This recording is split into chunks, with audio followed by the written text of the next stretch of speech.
In the digital world, anonymity can feel like power. It lets you speak freely, move quietly, explore without being watched. But with that power comes a critical question.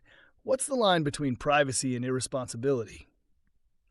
Let's talk about the ethics of anonymity and why it matters more now than ever. Privacy is not about hiding, it's about control. It's the ability to choose what you reveal and to whom. You don't share your medical records with strangers. You don't leave your door unlocked. So why should your digital life be wide open? Online, your data is tracked, sold, and used to influence your behavior, often without your knowledge. Anonymity challenges that system.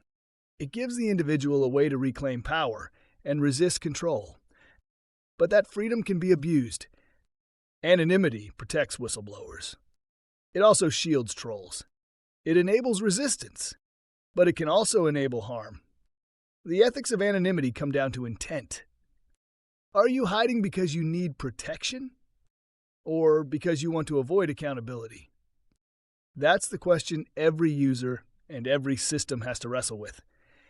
Privacy is a human right. That's not a slogan. It's recognized in the UN Declaration of Human Rights. But it's also a responsibility.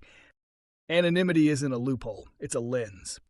It lets us see what we do when no one's watching. Do we help others, or do we hurt them?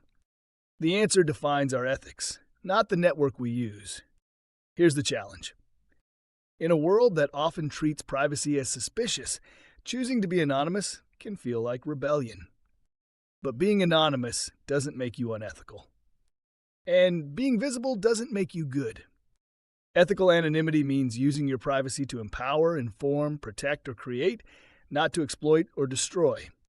It means thinking about how your actions affect others, even if they never know your name.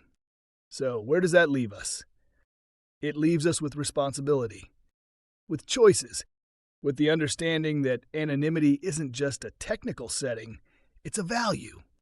When used wisely, it protects truth. When abused, it hides harm. That's the real difference, and it's one only you can decide.